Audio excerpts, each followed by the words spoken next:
And hello, fellow Vians, and welcome again to the Legend of the Traveling TARDIS. My name is Christian Basil, and we have a very special episode. Well, all of our episodes are special, but we definitely have a special one for you tonight. We're going to be talking to two of the people who will be at Long Island Who. And just for those of you not familiar with it, this is Long Island in New York. The dates are going to be taking place this weekend, August 18th through the 20th. And this year, and we've got some special guests going on over there, including Paul McGann, Katy Manning, Frazer Hines, Jan Chappelle, I get it wrong all the time, Sasha Dewan, I hope I got that right, Michael Troughton, Brian Croucher, Mickey Lewis, Gary Russell, and Richard Ashton. And believe it or not, unless you've been under a rock and you can't see this actual poster over here, one of them is going to be a special guest here today to help promote Long Island Who, or some of you has known to it as LI Who, the convention over in Long Island. And they've been running for quite some time right now. And we have also Irene Richards. We were going to have a gentleman, Ken Deep, as you can see, the arrow was pointing to him, but Ken could not be here. But we've got the lovely Irene Richard, and she's going to be talking to us tonight about LI Who, the history of it, the future of it, and all the events that are going to be taking place this weekend. Again, that's going to be August 18th through the 20th, and I'll go ahead and bring in the team out here. First of all, get your chats ready, because Melanie Dean, the lovely Melanie Dean, is going to be taking care of your chats tonight. If you have any questions, please ask away tonight. How you doing there, Melanie? There we go. I'm doing good. I'm ready to click on buttons here and field anybody's questions and comments and all that other fun stuff about this weekend's show. Mm-hmm.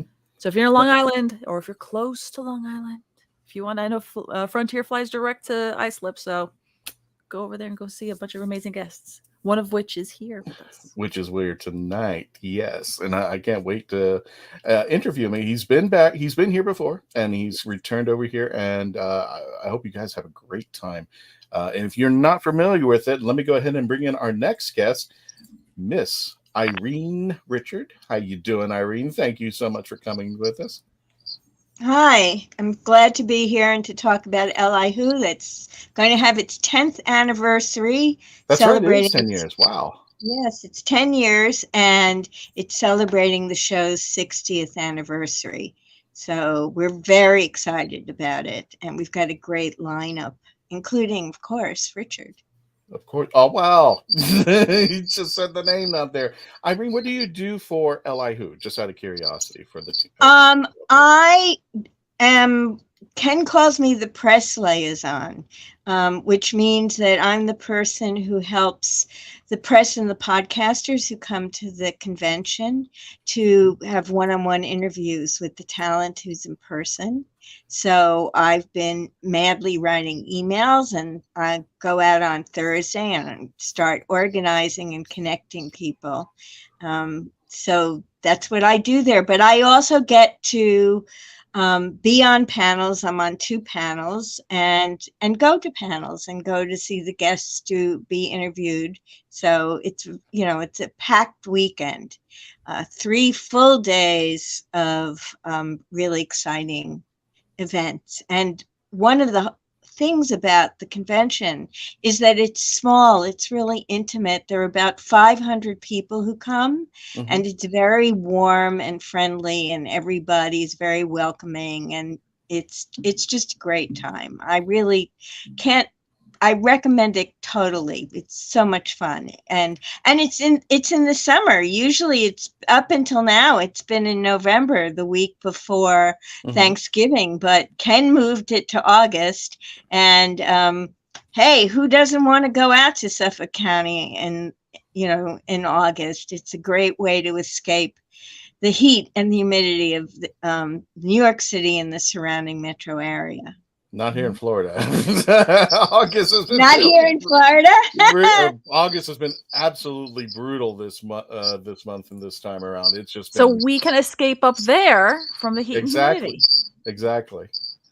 So without further ado, ladies and gentlemen, everybody likes a Friday. Everybody likes a good Friday, and we're going to bring in our favorite Friday. Ladies and gentlemen, actor Richard Ashton. You know him best as Friday, the Ice Warrior from Empress of Mars. Gosh, wow. I almost lost it. Empress of Mars. Yes, he did. Yes, he did, Roger. And if you have any questions for Roger or Irene, by all means, ask away, put in the chats. Oh, that's somebody new. I've never seen that name before. I see Jesse. Jesse, thank you. Yes, he did. Yes. Thank you, Jesse. Welcome. I got to rewatch this episode. Yeah, you better. You did some good work in there. How you doing, Richard? It's been a while. This is, I think, your 3rd or 4th time coming back. Thank you for coming back. It's always lovely to be here, but it has been a little while. It's been a little while off the convention circuit for me as well. Lockdown and commitments and stuff, which is why I was absolutely delighted when Ken invited me to come back to Long Island too, because it's intimate, but it's big. If you see what I mean. Always gets great guests, always has some super fun stuff to do. But it feels like, I think everybody will understand me when I say this, it feels like our kind of convention. I only tend to do 4 or 5 in the US, all of which are like this. They're curated, they're very often, volunteer run. They're absolutely driven by fans. I always liken it to like showing up to somebody's birthday party as the sort of, balloon guy or the clown, which is more my thing, really. But they're intimate and they're a lot of fun. They're very, very special, rather than some of the bigger, more anonymous kind of events, which I don't do. Jesse, I know Irene and Richard will be there. We will not. Just things. Yeah, I know. I'm sorry. People the sad thing is my uncle literally lives a mile away. I'm like, I didn't book tickets in time, but that's okay. I get to see you guys here, and we can still, beat the drum and tell everybody about the show. So next year, I'll be there for the 61st anniversary of Li Who. Exactly. The 61st anniversary of the show, but it'll be the 11th anniversary for Li Who out there. Now, just in a nutshell, for folks out there who may not be familiar with it, Irene, tell people about Long Island Who. Why is this different from the other conventions? And we kind of get the gist of the idea that it's a small convention. It's got about 500 people, so it's more intimate, so you get more time. You're not at what I call the Walmarts or the big box conventions where you feel like you're cattle. You feel a little bit more intimate with your actors and the talent, and you get to ask more questions because you don't have as many people out there. And I just want to read Nadia Asfar. Well, I hope I got that right. This will be my first convention in 4 years and my first LI Who convention. So there you go, Nadia. Thank you. Well, it's fan run. That's to start with. It's and it is small. I mean, it's grown to 500 people, and it's in a small Holiday Inn, a budget Holiday Inn actually, and in Holtsville, Long Island, which is out in Suffolk County, and is not that. It's very easy to get to. You just get on the Long Island Railroad on the Ronkonkoma line. There are trains like every hour and a half, and you're there. The hotel provides a shuttle. It is so it's so friendly, and everybody, there's like not all the falderall of like huge lines or the talent being kept. I hope, Richard, I don't know if this is your first, if you've been there before. So if you have, you know that you do have a wrangler, but you are totally accessible to everybody who is at the convention. I remember one of the first ones I went to, I got up really early in the morning, pulled a sweater over my pajamas, went toddling out to the elevator to go downstairs to get a cup of coffee. And I was standing next to this tall gentleman, and I kept looking at him thinking, I know this guy. He looks familiar. And just as the elevator opened, I realized that it was Peter Davison. And I just started laughing uproariously, and I turned to him and I said, I think I know you. And he says, yes, I think you do. So it's that kind of place where you, and then I saw him again last year when I was actually working, in last fall before it had moved, and when we were working together, and, we chatted. It was funny. I told him, I asked him if he remembered that. It's that kind of thing. You can strike up conversations. There's since the rooms are smaller, it's easy to ask questions. And I think the talent, Richard, have you been before to it? Yes, I have. Yes, I have indeed. So, it's pretty easygoing, right? Oh, very much so. And my memory is that there are a number of later events as well. There's a point in the day when, not that the roles are reversed, but everybody becomes the same. Everybody becomes as one. I have a funny feeling. I showed up to a late night event, and the only person who wasn't, a guest like myself was the moderator. And we'd all showed up to this event because we just wanted to be there. I think we might have worn everybody else out, actually. But then actors will talk about themselves. Yeah, well, it's a full 3 days of programming. It starts at 4:00 on Friday and will go to about 11 or midnight. And Saturday starts at 10, and it's supposed to end at midnight, but it'll go past midnight. And then it's another day on Sunday, and it's filled with interviews and panels where the topics have been conceived by people coming to the con, and the moderator and the panelists are fans, and and there's always time to ask questions and talk to everybody else, and definitely to rub shoulders, because this hotel is it's fun and it's nice and it's clean and the staff is very friendly, but it's very reminiscent of a shoebox. So, was the convention always here at this Holiday Inn or whatever, or in Holtsville? Yeah, it is a Holiday Inn. No, it has moved to different hotels, but it's been at this Holiday Inn. The first time was right before the pandemic. And then, of course, there was a break, and it stayed there because it's a good fit. I'm joking about the size, but it's of the hotel, but it's a good fit for we're not swimming in a lot of space with a lot of corridors and stuff like that. It's really easy to get, run from one room to another, which there's only 10-minute breaks between programs.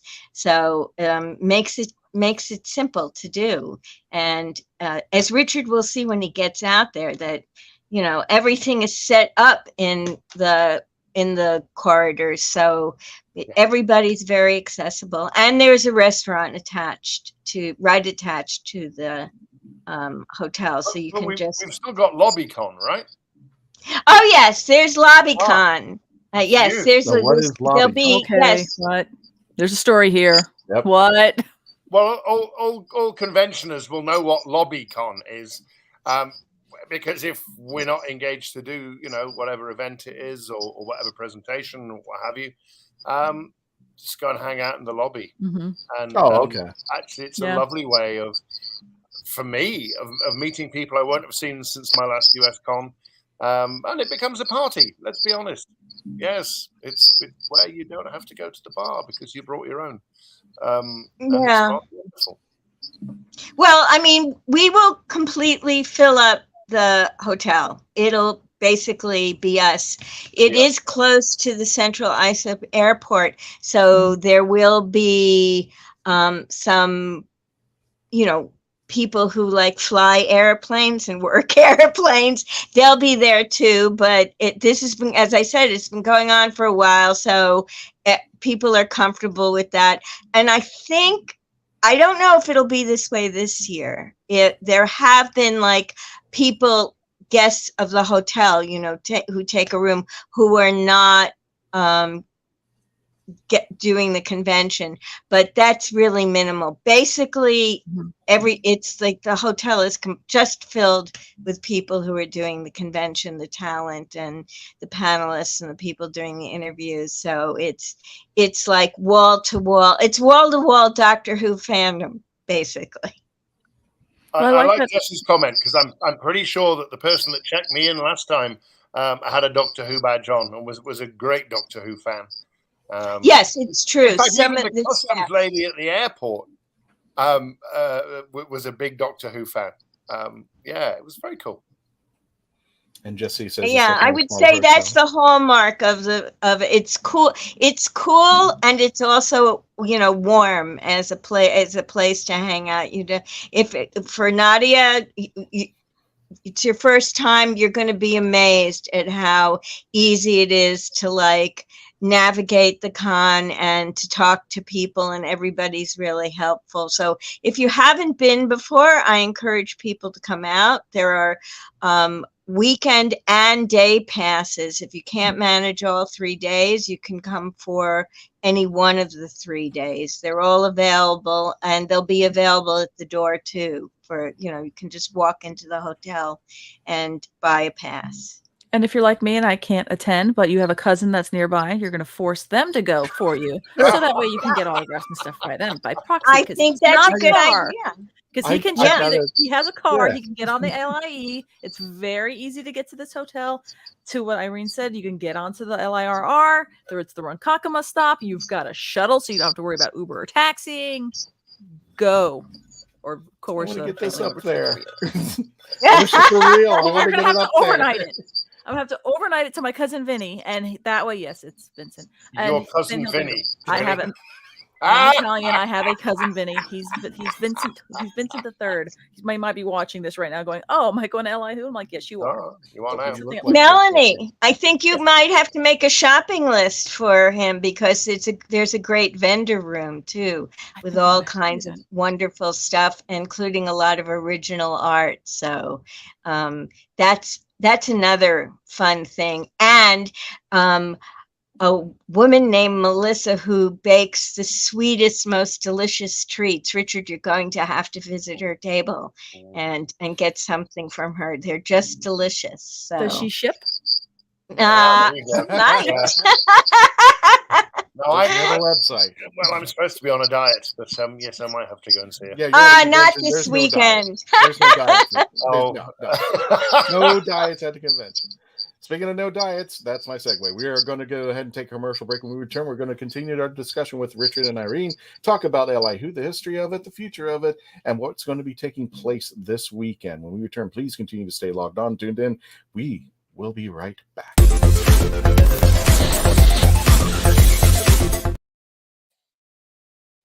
We are touring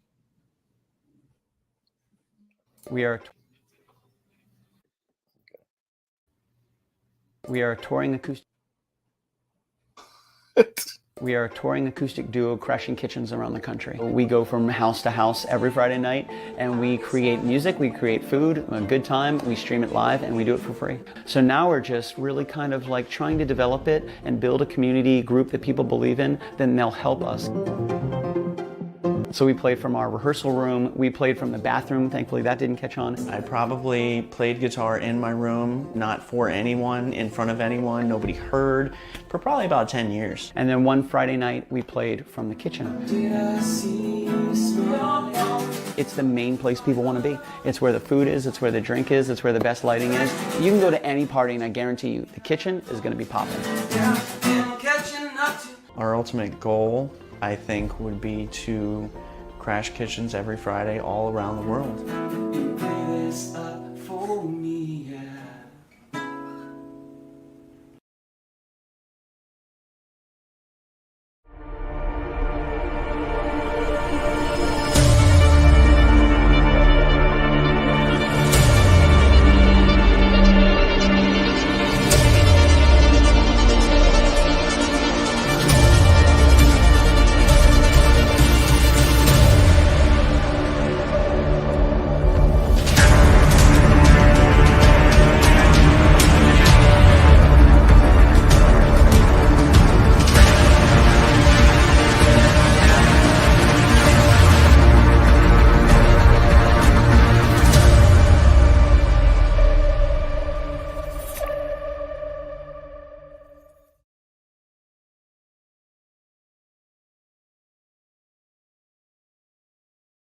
Meet the Doctor. I'm the Doctor. But not the one you were expecting. All right, sexy.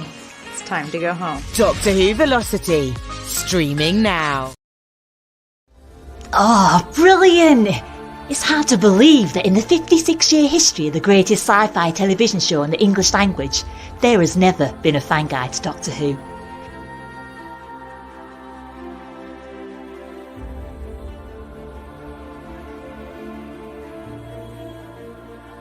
The official books might give you what they think you need to know, but only a guide written by a true fan will give you what you really want to know. Join Whovian, the brilliant Mackenzie Flaw, as she takes you on an intensive journey inside the world of the first female Doctor. In the Binge Watcher's Guide to Doctor Who, Season 11. Right, let's get a shift on. Gentlemen, welcome back to the Legend of the Traveling TARDIS. My name is Christian Basil. I'm here with the lovely Melanie Dean, the lovely Irene Richard from LI Who, and we have the lovely Richard Ashton. You better know him as everybody's favorite Friday, the Ice Warrior out there. You know what, Melanie? We need to ask more if there is an Ice Warrior Friday on the cards for Worlds Apart. That would be amazing out there. As you can see on the list, for those of you just joining us, they will be having Long Island's Doctor Who convention over at the Holiday Inn. The Holiday Inn Long Island in Holtsville, New York. This will be taking place August 18th through the 20th, and we have the lovely Irene down at the bottom, who is, for a better term, the Jack of all trades. That's what I'm calling your title right now, Jack of all trades, or the Irene of all trades. And we have Richard Ashton, who's going to be appearing at Long Island Who. And Irene, tell us about the origins of Long Island Who. Where did it start? And 10 years later, wow, congratulations, guys. This is amazing. Well, Ken Deep started it. He is to make a bad pun, he's a deep Doctor Who fan, and he Yeah, I know. And it just couldn't, resist. And he was going to conventions all, in the United States and also over in the UK. And he woke up one day and said, I want to do this myself. And he amazingly just went ahead and did it. He gathered a group of friends together. And there are quite a few people who are on staff who have worked all 10 conventions, enough of them that they made a special pin. Those people all have special pins on, celebrating the fact that they've been working all 10 years. And yeah, that's how it got started. And he just keeps growing and changing. And it's really exciting. I realized I cannot forget to say that one of the exciting things, of course, it's very exciting, all the guests, and Saucer DeWan's going to be there, and Richard and the other people that you mentioned, and Paul McGann's going to be there, and Paul is going to be, for the first time, in a newly made, absolutely screen perfect rendition of his costume from the TV movie. I remember the tailor's first name. It's Stephen. I can't remember the last name off the top of my head. Who is in the UK? Who makes screen accurate renditions of costumes? And he made one for Paul, and Paul's going to be wearing it for all his photo ops. So that's a really exciting thing happening this edition. That's so cool. Paul is cosplaying the 8th Doctor. Yes, he is. He's cosplaying himself. And but there are pictures on Facebook and on Instagram, and it looks absolutely the same, and Paul looks great, and I'm sure he's excited, and we're all excited that he's going to be there in costume. And there are also some books that are going to be coming out in the coming year. One of them is a book that Frazer Hines has written, and he's going to be talking about that. And there's an anthology that's coming out. There'll be a panel about that. So there's just all kinds of things happening. It's, you can, if you're a fan of Who, you will have a great 3 days. And if you are a fan of Blake 7, then you have the amazing opportunity to listen and meet and talk to and have photo ops with Jan Chappell and Brian Croucher. And for Jan, it's a very rare appearance in the United States. So that's another reason to get. I've been listening to people talk about Blake 7 for about a half a dozen years, and I finally watched it this past year, and I am so excited to get to hear them talk about their time on the show. All right, and who other guests do you have over here? First of all, this popped up on the screen. FrazerCon? Oh, well, okay. So FrazerCon. What? Let's see. There needs to be an explanation here. Well, Frazer Hines, who, if you're into classic Doctor Who, he was Patrick Troughton's companion, has been instrumental from the very beginning of Li Who, and so this thing developed that which is called FrazerCon, where people get together on Saturday evening after dinner, after the panels, after there's a costume contest, after the party. Well, then there's FrazerCon, where everybody gets to. Well, and I should say it's basically the children who there are children at the con, and there's children's programming, but the children have been put to bed, and the adults get to party hardy.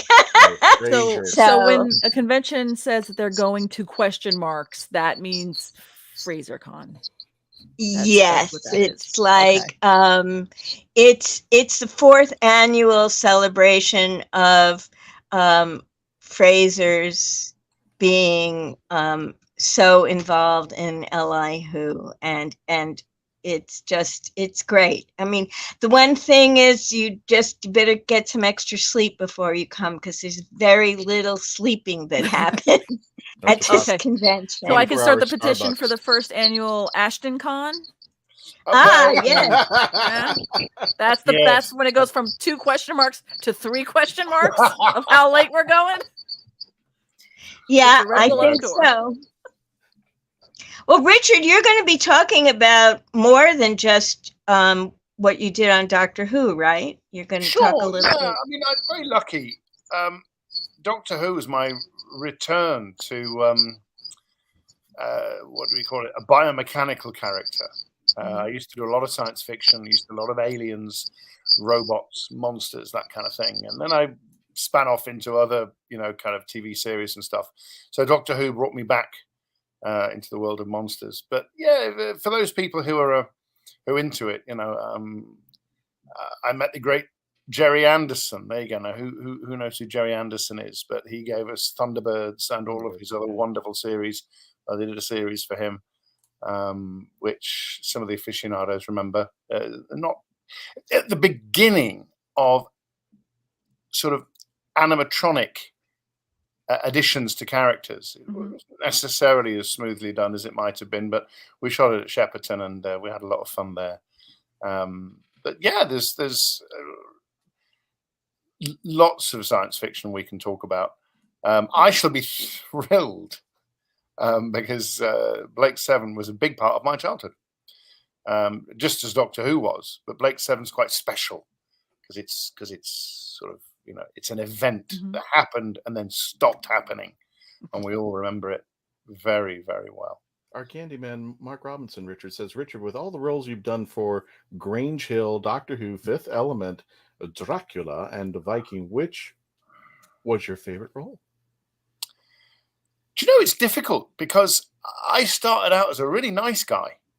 I used to play hapless hippies, and in Grange Hill, very lucky, I played a Terence Higgins AIDS counselor in a very serious storyline, which used to get shown every year on World AIDS Day. It was brilliant, and we all put our money towards that. I tend to play sort of big, hairy warriors and things like this, which, as I say, Fifth Element was my last robot character, which was a long time ago. But now I play villains. Now I'm a proper villain. The picture that just flashed up is me in an Indian film, which is imagining a story around Indian independence, the anniversary of which we have this week, depending on where you are in the continent. And now they seem to quite like me as a despotic, vile, bloodthirsty British oppressor. Say, Christian, show everybody, the audience, the poster. Yeah, go ahead and take down the banner for me if you could. I will. You got it. Thank you much. And here's the poster. There we go. Look at that grumpy, horrible face. and that beautiful man and those beautiful people behind me. They're all big stars. I mean, Gautam Karthik, who is at the front there, he will be a huge star. And rightly so. And quite frankly, he could walk into our cinema. He speaks better English than I do, with a much nicer received pronunciation accent, because he went to a proper school in Uti, in the one of the tea stations, up high in the mountains in India. He's a tremendous actor, funny, witty. And those guys are all triple threats, because they can sing and dance and act. And he can also fight, because we spent several days with him kicking my ass all up and down this. The sand was so hot, and of course his character had bare feet. Mine had boots on.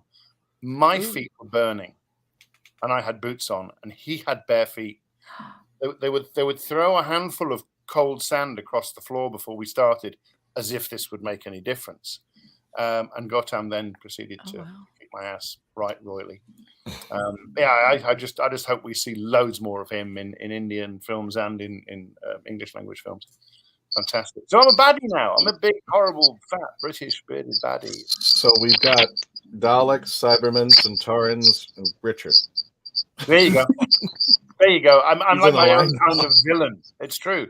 Although I sent you a little picture because I don't know, for anybody who's into British series television, I sent you a thing that says "Welcome to Coronation Street." Oh, there, yeah. I did which get that. which is our long running soap. It's been going all of my life and more. And I finally got to walk the cobbles, as we say, for the first time in the 37 years that I've been an actor. I finally got to Coronation Street this month. And who do you play in Coronation Street? I'm not really allowed to say.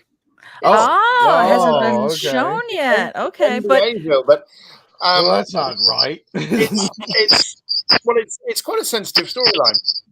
But let's say it's somewhere along the line of the same character that I played in Grange Hill, who is that was a Terence Higgins counselor. I play a different kind of counselor with somebody who's quite a well-known, has been a well-known star for 25 years in this country. So they got nice big, you know how soaps are, continuing dramas. Sorry, they have these big storylines which break, and really to show respect for that, you don't leak it because my mum would watch Coronation Street.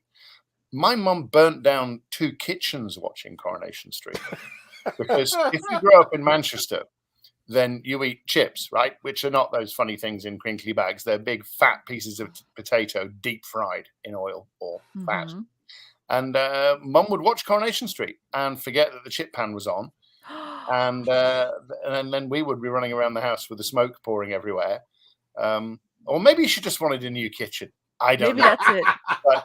But that's one way of getting one. That sounds like actually Coronation Street really is one of those things that, you know, I've worked with a few people who were big stars out of Coronation Street. Lovely Jeff Hughes, all manner of people. And I don't know whether it really reaches America. Perhaps amongst the English diaspora it does, but I'm very happy about that. And I'm not at all a baddie in that, which is quite nice.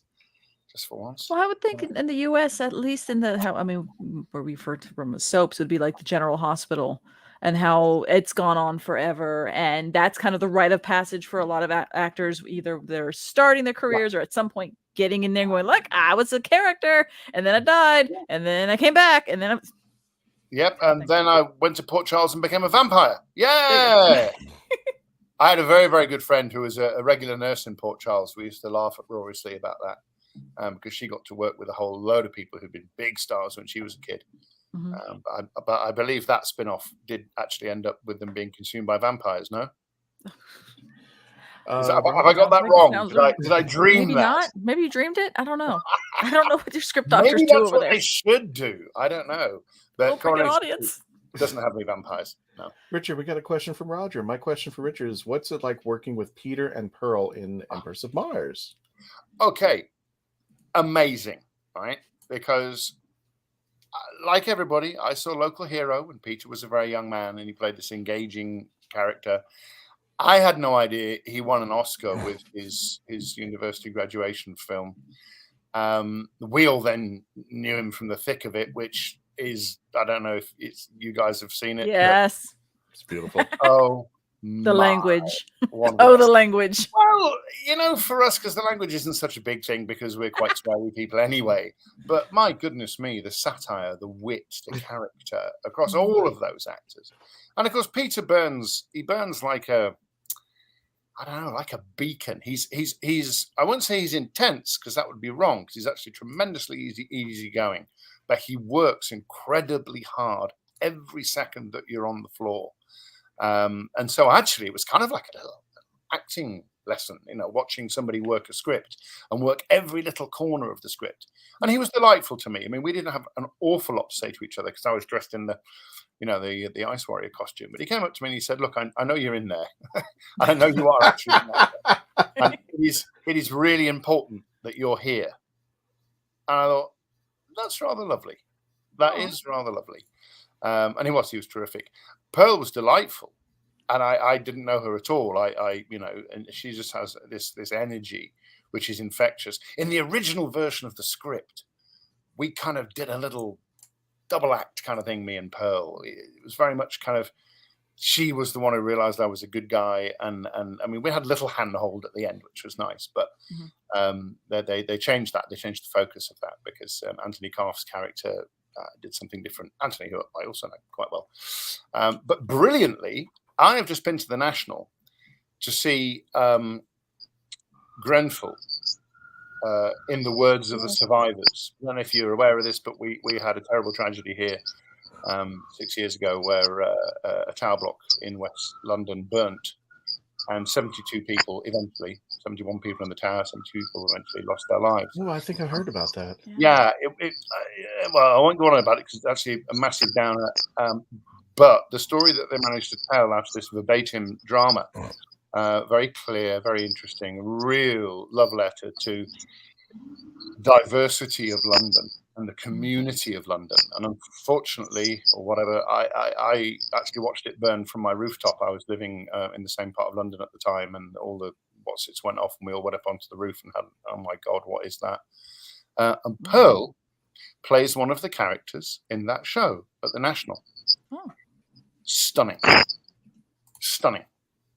I mean, she's actually from South London. We chat a lot about, because I used to live where she grew up and know it quite well. But yeah, this is an actor of great breadth and character and range, and she's lovely, you know. Mm-hmm. And not a lot of big stars are actually lovely. We have a few comments in here, all going back to the Coronation Street and that conversation. So Millie Gibson was from Coronation Street, and now she's with true, isn't it? Yeah, Ruby Sunday. Yeah. Mark Robinson says typical British becomes Villers. Then That's funny. Villains, maybe Villers. Then end up in Corey. LOL. Mark, I have no idea what you're saying. The Americans like just send them more candy. Yes, is your answer. You must have chips and peas and gravy. It's yes, definitely. Yeah. Speaking of food, go ahead. And I'll say Timescales just says greetings from San Francisco. Thank you, Timescales, for joining us, folks. We'll get to your chats when we return. We're going to discuss more with Irene and Richard about the upcoming Li Who, and you can get more questions in here. When we return, please continue to stay logged on, tuned in, become part of the legend. Again, we will be right back. Hold on.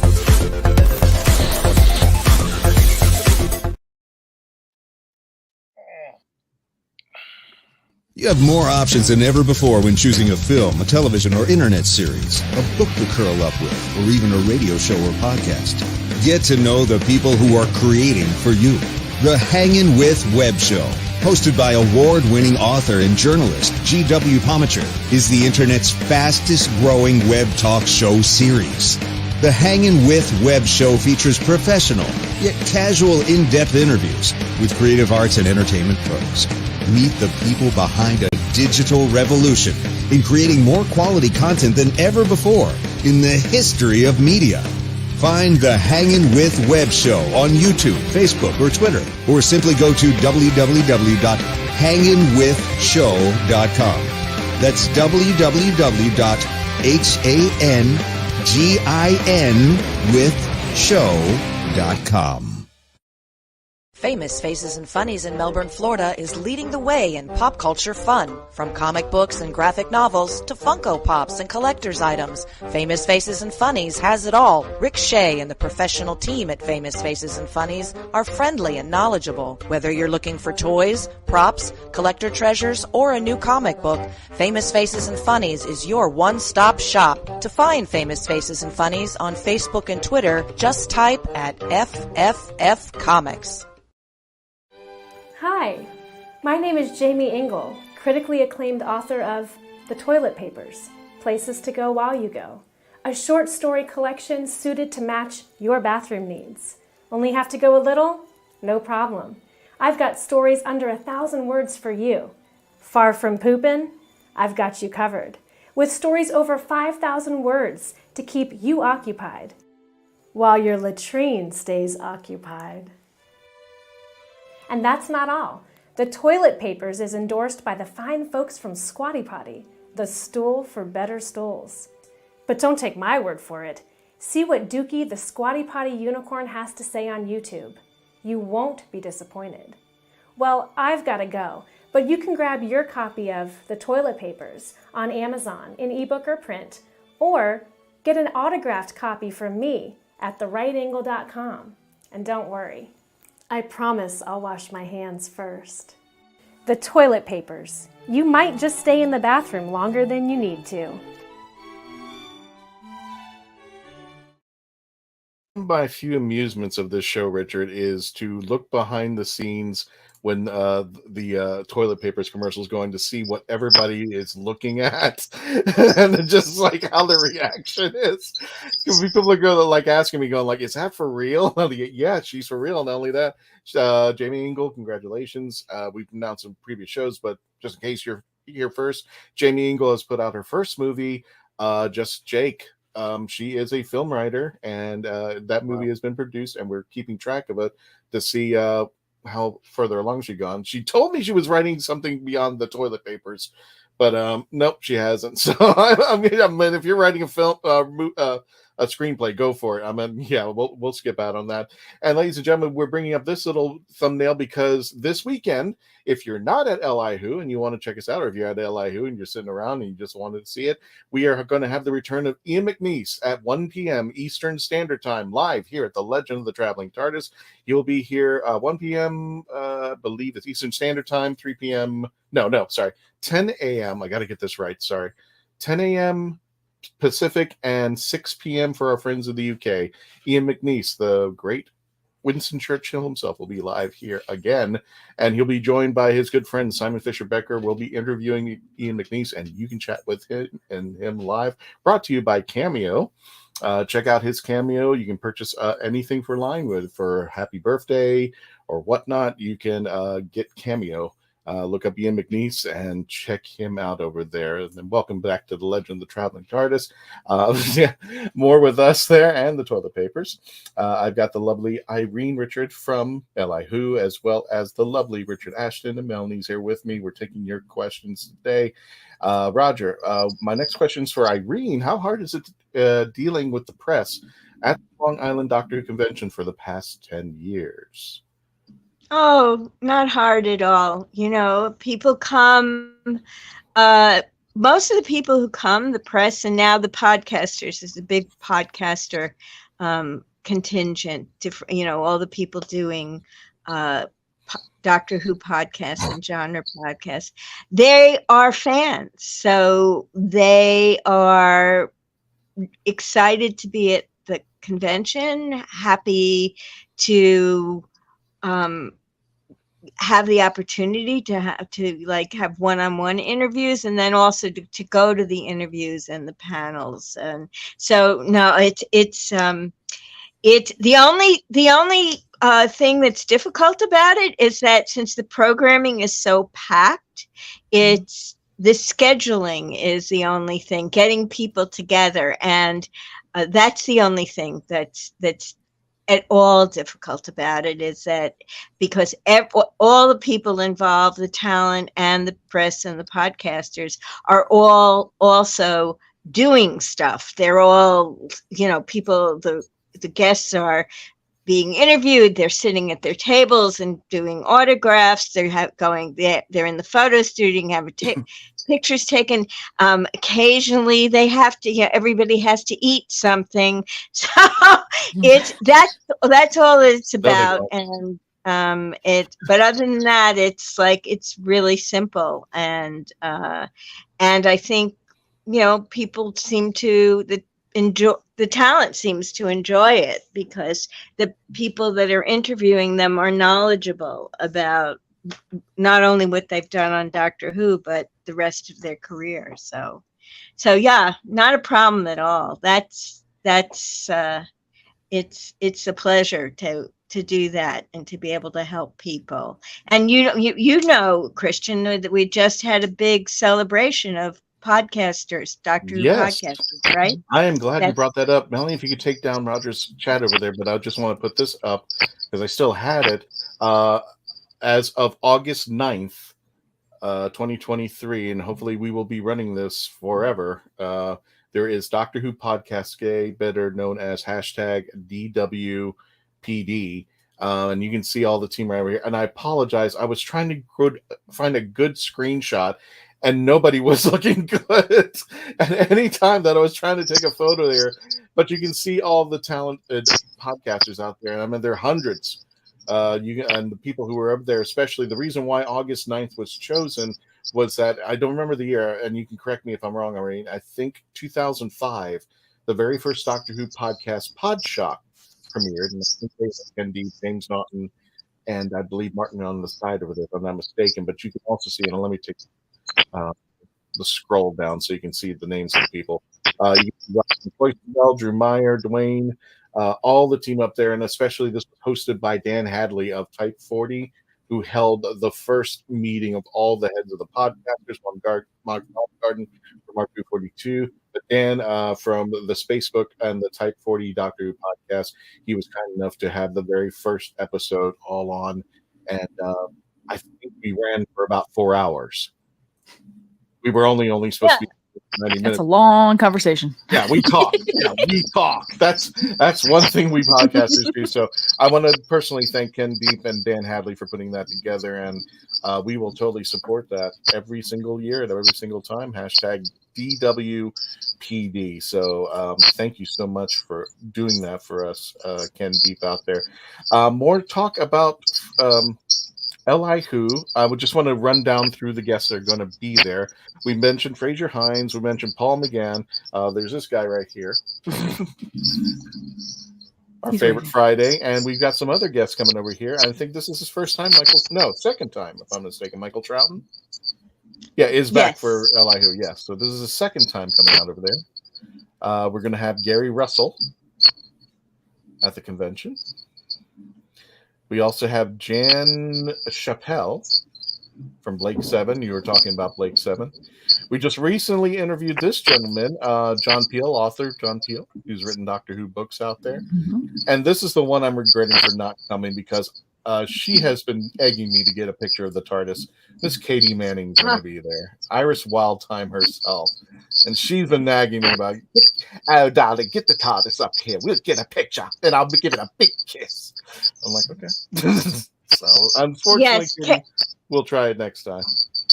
Yeah, Katy comes quite often, and she is as vivacious and entertaining and lovely as ever. It's such a pleasure to be around her at the convention. And also Mickey Lewis. There's another monster coming, Richard. You know that, right? Yes. Mickey and I know each other quite well. Yeah. Yeah. Yes, that's something I have found out at the convention, that all the people who play monsters seem to know each other quite well. So, and John Peel he's a stalwart of the convention there all the time. And yeah, so missing one more person, or am I wrong? There's one. Sasha Dewan is going to be there on Saturday and Sunday. Yes, the master. So it's quite a spread. I think it covers almost all 60 years. Yes. Pretty close, huh? Gotcha. And you also have some panels out there. The Jen Adams Kelly 4th Annual Memorial Costume Fashion Show. That was the one you were talking about earlier, correct? Yes, there are quite a few cosplayers who attend the con, and there is always a fashion show, which is judged, but in a very easygoing way, and it's dedicated to her because she was somebody who, she sadly has passed a couple of years ago, but she was always at the convention, and so they dedicated it to her. Mm-hmm. And there are just too many. I wouldn't know where to start to talk about the panels. There are so many of them, plus the fact that I'm on 2 of them.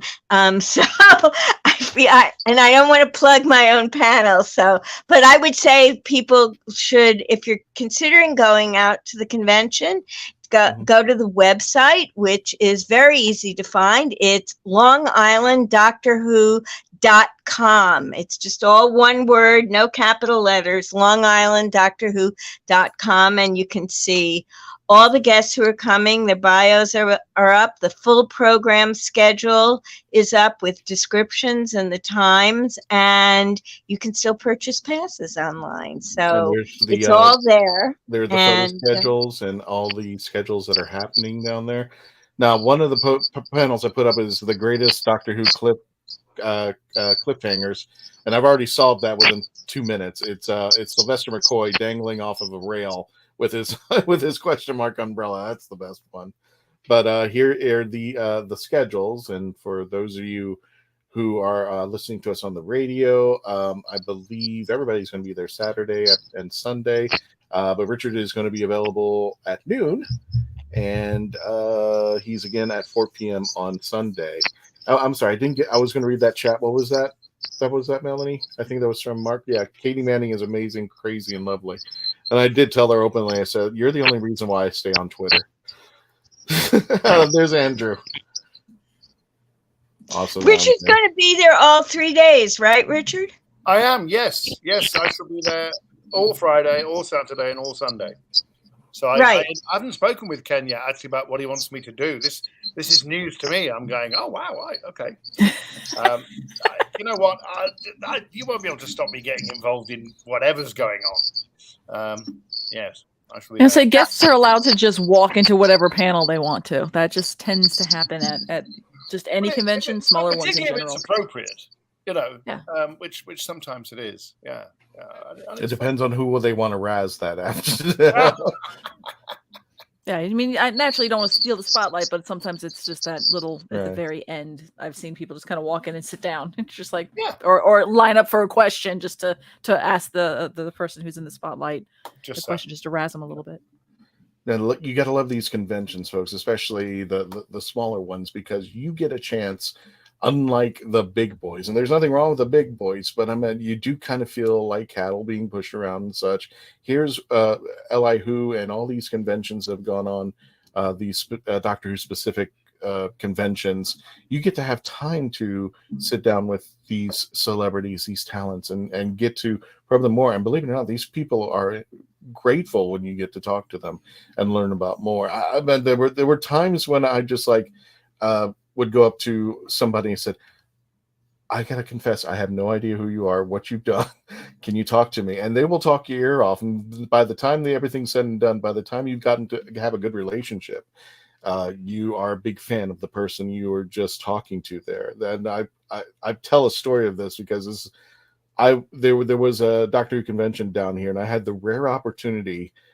It was Andrew Cartmel was one of the celebrities down here, and one of the attendants came up to me and she goes, "Andrew's looking for you." And I said, "Okay, well, I'll give me a minute." I think I was just in the middle of doing something. And he goes, No, he needs you for the day. Like, what? He goes, he needs to go shopping and he called for you. So I spent a whole afternoon with Andrew Cartmel going to Walmart, getting him exactly. And I drove him to Publix because he loves those chicken dinners at Publix. So this was a Florida convention. This was a Florida convention. This makes more sense now. But this was a smaller convention. But I'm not saying Richard's going to tell you drive me around New York and let's go. But I just love that intimacy that I got to spend with Andrew, and I didn't realize how tall he was because he was walking down Walmart and there were these two little ladies who were trying to reach something on the top shelf, and lo and behold, Andrew was so kind, he just reached up for it up there. And I just remember he was all dressed in black, and he found the cooking section, and all of a sudden he put on these black gloves, and he had me take a picture of him and said, "I'm the master now." So I'm just like these little fun things that happen. Well, there is a Sam's Club and a Target nearby, so that in case you need to pop over to a store, you're good to go. If you ever come down here, Richard, the Publix chicken, everybody seems to love that. It's the meal deal. You get a whole chicken. Stop trying to beat people. Oh, good God. Let's see. I'm afraid I don't eat meat, so. Okay. Then. Well, they have a tofu section as well. Richard, has there been a companion for the new Doctor Who? Who is it? No. Did I read I it wrong? D-starred the wrong I one. think Hold we on. know. No, no, you're fine. We Well, we know. want to say hi to Elba. Let's see. Yeah, I think we know who Nakuti's. Yes. Yeah, we Ruby do know Sunday. Ruby Sunday. Yes. There we go. There's There we your answer. Hold on. Sorry. No, So you're fine. sorry.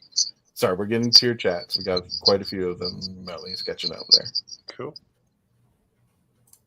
Continue on. That's. I think it's gone. No, that's fine out there.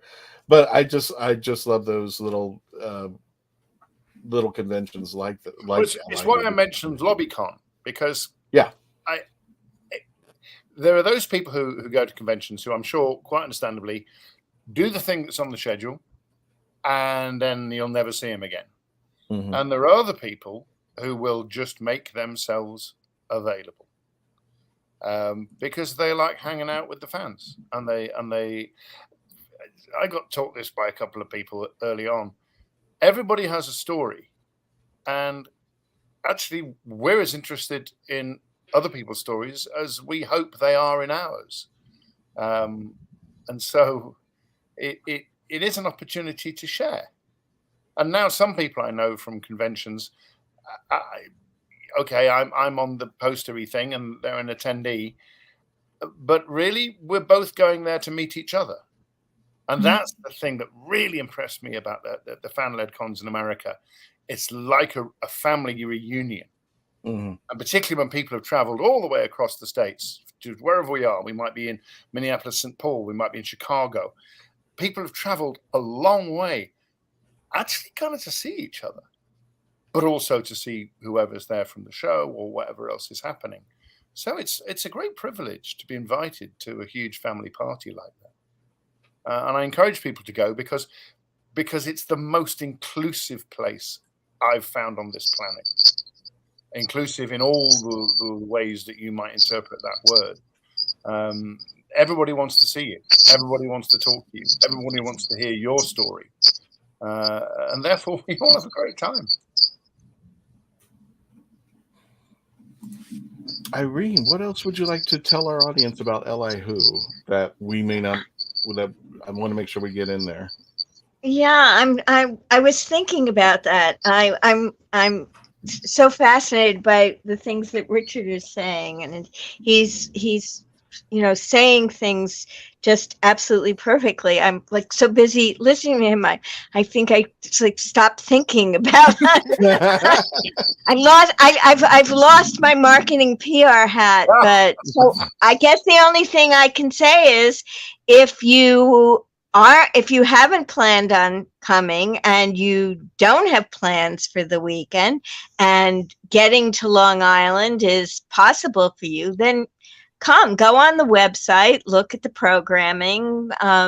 You don't even have to decide in advance. You can get up on Friday or Saturday or even Sunday morning and come on out and get a pass and enjoy the day with, as Richard says, what is a going to be about a 500 person plus family feeling, but it's a really great experience. It's a lot of fun. I went and I just kept, I think this is my 6th or 7th time I'm going out to the convention, excluding the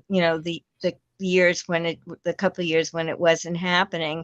And I have to say, as much as I love Doctor Who and I love talking about Doctor Who and I love being able to talk about Doctor Who and not have my non-Doctor Who friends look at me like I'm either an alien from another planet or, just kind of crossing their eyes at me, that's all great. But I would say that at this point, a lot of the reason why I go out is because I've made friends and friends who don't live where I do. I'm in New York City, who this is the reason, this is how I get to see them. I mean, one of the first things I did was make dinner plans with friends. So, it's a very special experience. I just recommend it highly. to do it. You can tell just from the way Richard is talking about how he likes to be at them, that what it's like. So I guess the last thing I'll do is say the website again, longislanddoctorwho.com. Go online, check it out, and think about coming this weekend. Well, we are ended the audio portion of the show. So if you two want to stick around for the after party, you're more than welcome to, or we can end the show now. It depends. This was we put this together because we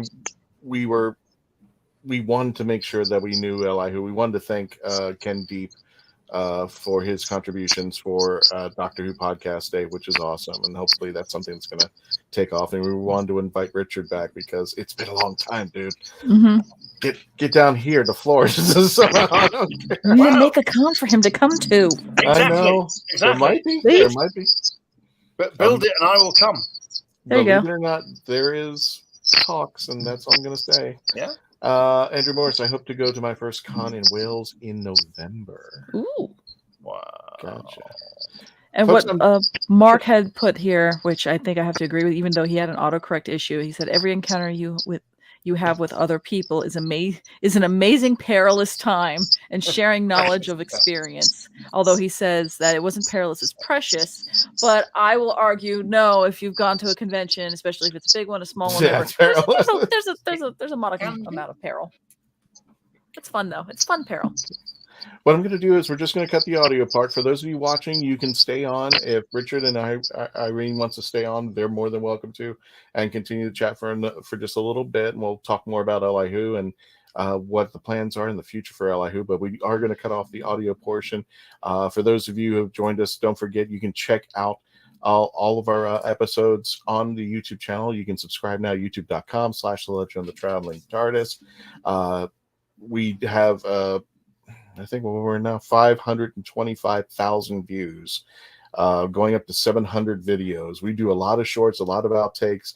And all I'm going to say is this. Keep an eye out on this place, especially for our YouTube channel, because all I'm going to say is we are planning something special for Halloween, and it involves Dalek Hal, if anybody's familiar with Dalek Hal and his crazy adventures around, and possibly a paranormal experience. A Dalek doing paranormal research. Just sending a Dalek out to do paranormal research in Florida. We're just going to have some fun with that out there. And don't forget to subscribe, facebook.com/The Traveling TARDIS. Over 71,000 Whovian followers. Thank you guys. I don't know where you are. You're all over this planet. And we appreciate everybody who subscribes and watches and listens to us out there. And plus, speaking of listening, if you want to listen to us, iHeartRadio, sci-fi.radio, you can download the app for free.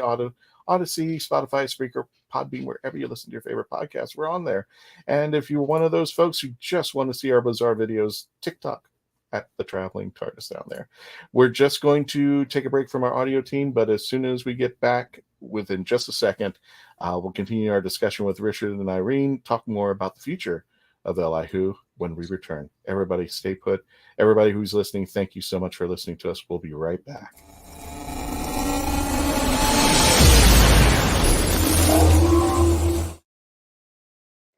To the after party. That was mainly. Yeah. Roger, my next question for Richard is, does he love playing the protagonist or the antagonist like William Dafoe? Wow, gosh. William can play both with ease. Well, Richard? Yeah. I wish I had the power and fluidity of Willem Dafoe. But yes, it's that's really the most appealing.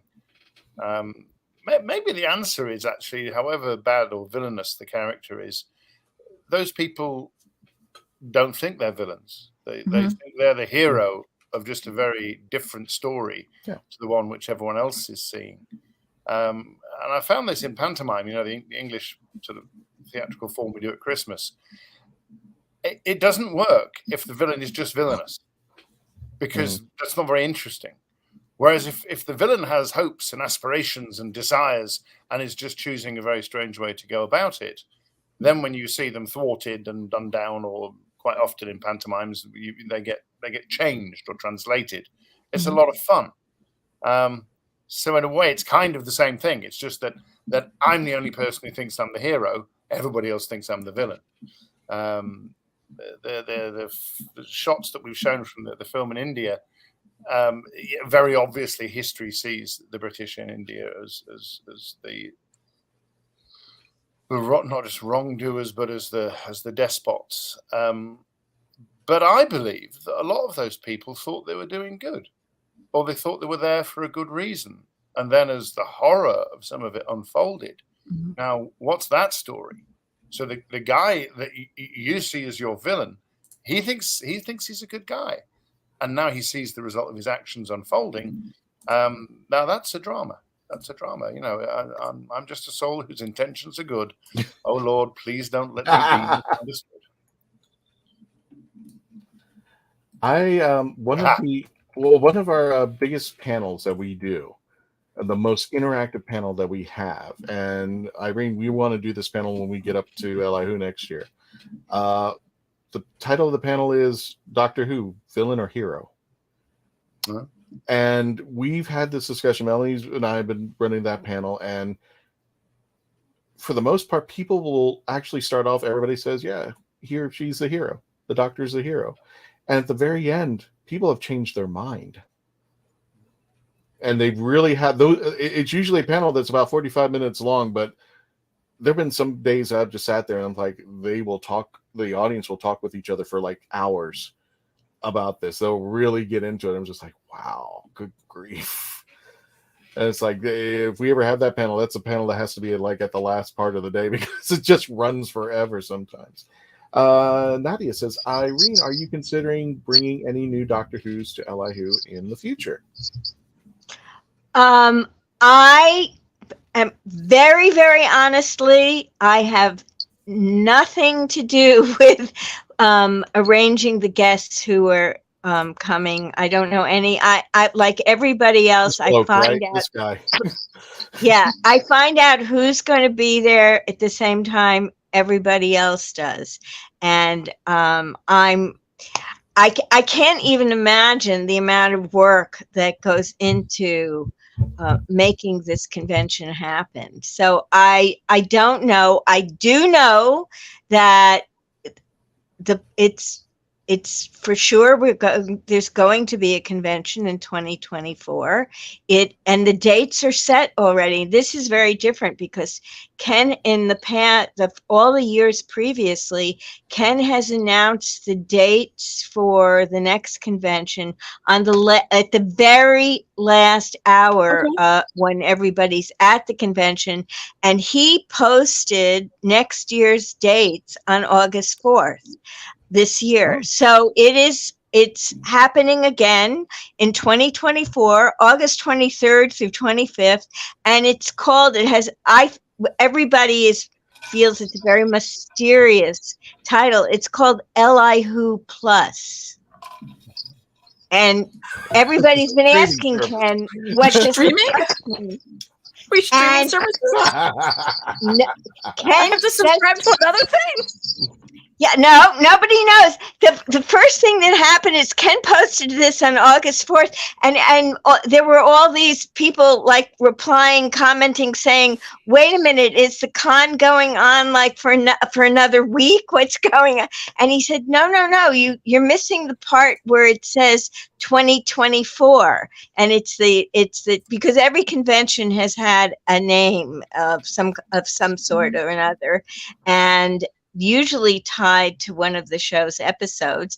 This year it's Eli Who 60 because it's celebrating 60 years. And next year it's Eli Who Plus. And your guess is as good as mine as to what that means. It's like your PR. I'm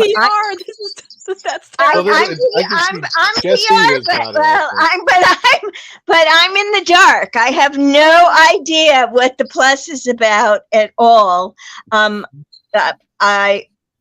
I do know that if you look at the programming, you'll notice that this year, as it has been in years past, there are guests and there are panels that are not completely Doctor Who oriented.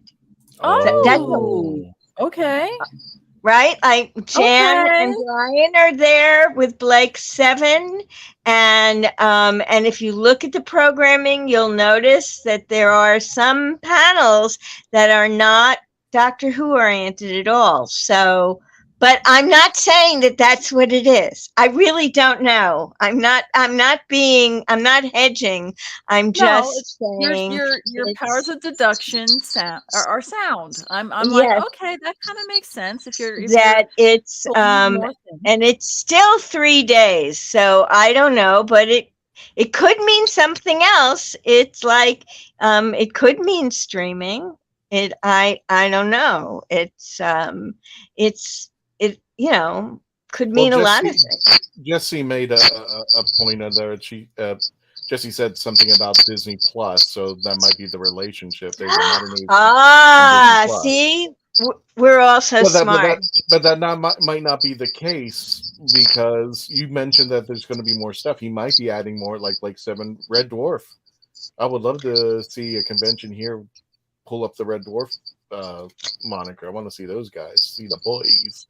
Also, the logo is based on the Disney Plus logo, so that might be the case. That might be what he's alluding to. Yes, I have no idea. I'm sure this will be a topic of conversation, and I'm sure people will be asking Ken, and I'm sure he's going to stonewall them as well as stonewall me. I mean, I must say, and in my capacity as being on staff, I don't ask about much else beyond what's going to happen until like 7 o'clock on Sunday night, at which point I will definitely be sitting at a bar and having some gin. So it's like that's like my entire focus. And actually, we moved to Irene Con 2023.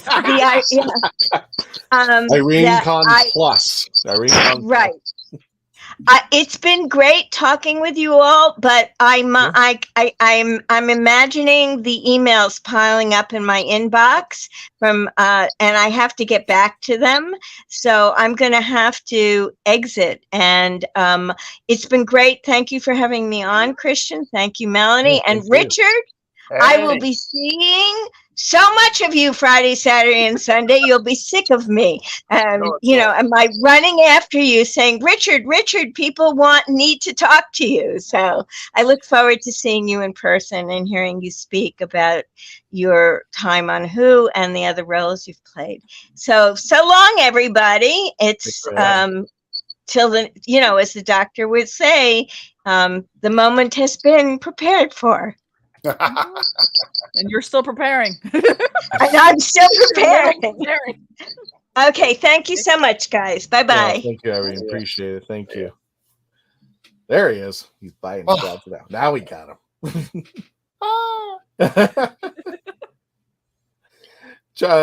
Richard, do you have any upcoming? Well, I don't know how the strike's affecting you, so you can say not really. Well, it's interesting.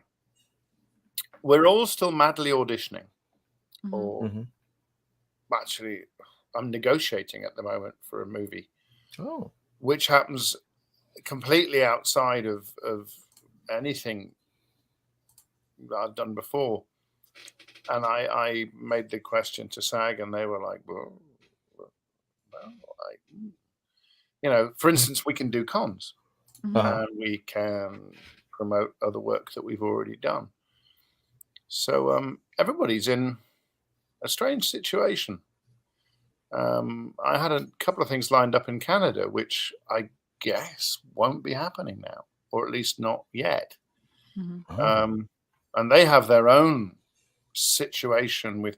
I've never been any place you can have union workers and non-union workers on the same show, but being treated differently, which has happened on a couple of things in Canada, which is kind of interesting. So do you know what? I really don't know. Yeah. Anyone that I know that's working as an actor, that whether or not they're affected by the strike or not, I've noticed a lot. Everybody to a T has been just let me go ask that question first, and then they go find before. Yeah, that's right. Not taking. This is not the time to ask forgiveness afterwards. Like, no, I'm going to ask permission first. I'll be right back. I think that's it. I think that's what you have to do, and then we all wait and see what the outcome is and see how it works. But I think we're probably in a much bigger period of change than just being in a strike. This isn't just a simple issue. The business has been changing radically for some time, and I think this strike is actually just an acknowledgement. Yeah. See, here in the UK, actors lost their chance to have any real say or part in digital and online distribution. Our union didn't understand what computers were, I don't think. And so we waved bye-bye to an awful lot of stuff way back then. And I think this change that we're in now is at least as big as that. You know what? I may go back to the theatre. May go back to playing my guitar outside the supermarket. Richard the busker. I used to get my food when I was a drama student. Go and berate the poor people going to Tesco's in Norwich. We're all going to have to find different ways to do it, because it's been changing for a while, and I think this is an acknowledgement that it's changed very much. I have a friend. You need to get some writers on to talk about that as well. Yeah. I have a friend who works closely with the conventions. In fact, he was supposedly invited to be at a Zoom meeting with Fran Drescher. Yeah. Because it has affected the conventions down here. Really? Well, they can't talk about future projects. Oh, I see what you're saying. Well, no, right. So they're all time. And I forgot who told me. He goes, the best description of this is that it's kind of like auto insurance. You don't know what you really have until you've had the accident. So a lot of these, all these talent don't even know, like, what can I say? What can I do at this moment? They're all kind of just got a big question mark, and they were all asking my friend, and he had this trouble. I don't know. I have my own take on trade unionism and strikes and whatnot, because it's not really relevant to us. But my father was the leader of the National Union of Journalists here in the UK and the president of the International Federation of Journalists. And so I actually got to observe one of his picket lines when I was an office worker at the BBC before I went to university, and I wouldn't cross the picket line. And so when I showed up the next day at work, their head of department gave me a thorough bollocking, because the BBC was very much like the civil service in those days, like working for government. I said, what the hell do you think you're doing? Not crossing my picket line. I said, not crossing the picket line. I said, well, I had a choice, which is to displease you or displease my own father, and I chose to displease you. Sorry. And actually, it was one of those classic sort of writers' strikes, because it was all current affairs content, for the worldwide BBC. So it was quite a big deal, actually. These things happen, and we have to talk about what they really mean. For someone like me as a jobbing actor, it's hard to know. But then we never know, do we? We never really know what we're going to do. What's going to come next? I think for a lot of people who are bound into long-running shows and stuff like that, it must be really hard. Really hard. I mean, the people are making silly comments like people will lose their houses. Yes, they will. And they lose their livelihoods. I think everybody knows that what we do is just a job. But of course, for a lot of people, it's the only job. I hate this idea that we're in a gig economy and we all have to have a side hustle. But well, at least a lot of people, I would think, because of what we went through with COVID and the pandemic and all that kind of stuff, it did teach a lot of people how to be agile and have that plan B, plan C of, okay, now what? So it's kind of familiar, but not. It's funny, isn't it? Because everyone started to use this term gig economy, but I've been self-employed since I left university in 1987. And I have not always earned my money by, per se, acting. Even when I was in America for 10 years, there's a lot of people in Los Angeles who have decks and patios and even whole houses built by me. Not solely by me, of course. Hello, carpentry. Yeah, I did. I framed houses for some years. Oh, wow. In fact, brilliantly, we were digging a trench for a grade beam on a new house we were building up in Sand Canyon in LA, and the guys were all working away. And a radio commercial I did appeared on the Howard Stern show in those days, and they were like, "Richard, is that you?" Like, yeah. "Richard, how's your acting career coming?" You throw a hammer right at them. Oh, I'm just at the bottom of the trench, digging. Going, Oh, throw the shovel. And I think for a lot of people, they don't realize that everybody has to do several things and always has done. I'm very lucky. I get to do voiceovers. I get to write a bit, get to do a bit of script work. And then I do quite a lot of unpaid work for different sort of writing charities and kids charities. It's a busy life, but actually not all of it pays. Mm-hmm. And so now, I mean, when I first moved to LA, I got there at the beginning of the writers' strike in, when would it be, 1990? Was it 98? Something like, somewhere around there. Mid-90s. Yeah. And that was great because I arrived and went, great, brilliant. You've got me over here. New agent, new everything. What's happening? And they went, nothing. Damn. Here's your shovel. I've just left my life in England and I've flown here and I'm here. And so what? You know what? That's LA. Everybody turns up thinking, oh my God, it's you. Mark, really? Oh my God, who are you? Really, Mark? What? Yeah. Where? Bill Bailey. No. No.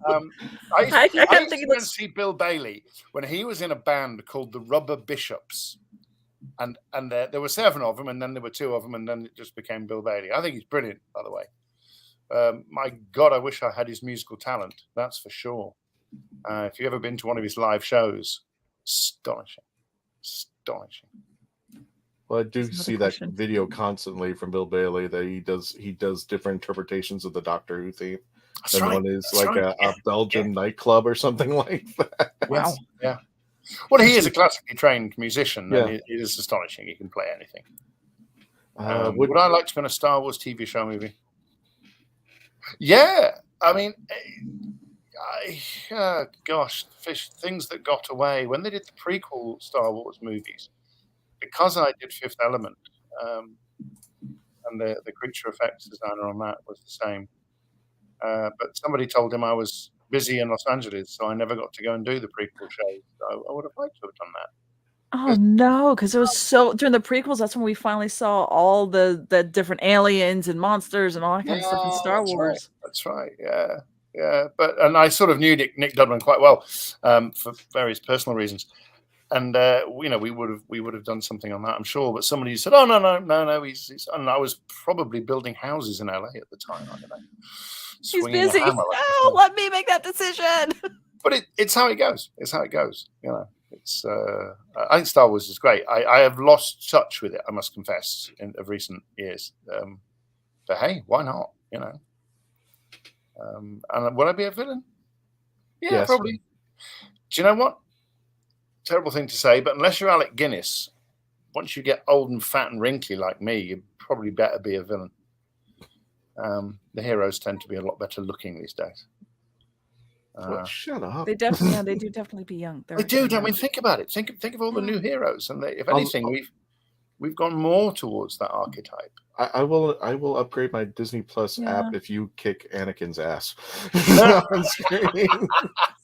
I can do that. If there's an upcharge, I will pay for that. You just gotta go get it. Nothing.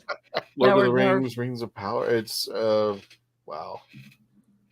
But it's amazing, isn't it? You create a world, and then you create a world in which many other things can happen. And well, hey, that's making stories, isn't it? Mm-hmm. It's who knew? I was a little boy queuing up like all the other little boys in 1977. Mm-hmm. My poor father had to stand with me for 4 hours as we weaved round the big cinema in central Manchester. We got in, he fell asleep, and I watched Star Wars and thought it was the best thing I'd ever seen. He took a nap. Oh no, he was just so bored; it was unbelievable. Oh goodness! No, sure. And we didn't know, did we? We'd still be talking about Star Wars now. Wow. Yeah. But then, people didn't know we'd be talking about Doctor Who. That's true. That's that wonderful documentary, drama about the making of. It was great to see, because it was Actually, yeah. I have a kind of a making of kind of question for you. Is it true that typically when you're getting your makeup done and your suit and all that the kind of stuff, that the first time takes the longest, because then everybody kind of speeds up as you get along, they know what they're doing? But there's a number of technical choices to make, and there's a number of artistic choices to make, I think. And the first time you do any makeup, it did. It took a very long time the first time.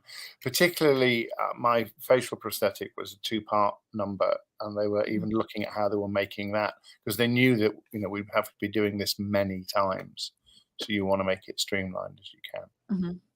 And then, so I think we used to ask production for something like 3 and a bit hours. But actually, we'd got it down to 1 to 2.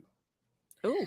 But it meant we weren't rushing, because one of the things with a really clever silicone on bald cap makeup, so the edges disappear, but the edges you can tear, and once you tear something like that, throw it away. I don't know how many hundreds of dollars it costs to make each one of those sets, but you tear it, it's gone, it's done. So you want to do everything nice and gently, and then it sticks on properly, and then it works all day. But yeah, you're right. But even at the end, getting into the suit and makeup and out of it every day took 3.5, 4 hours.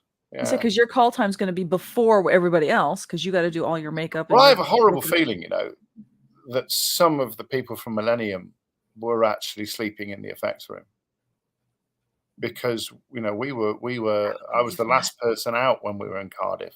I'd go and fall into the swimming pool to try and regain some sort of sanity, and everybody else is in the bar, and I go to bed, and I'd wake up and I go back to the studio, and I was trying to work out how long conceivably those people would have had to sleep. And the only way they would have gotten any sleep was by staying in the workshop. I'm sure of it. It's probably terribly illegal, and I shouldn't say it. But, I've slept in enough theatres overnight because there's no time to go home. Yeah. So, it's toughy, Toughy.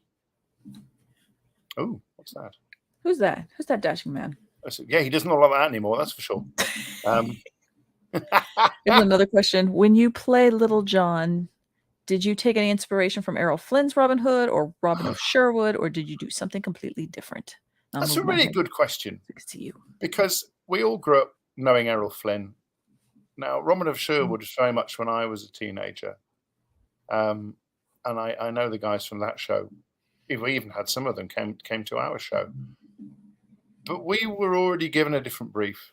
It was we were kind of a knockoff from Hercules and Xena or something like that. And we were doing a very strange sort of transatlantic accent.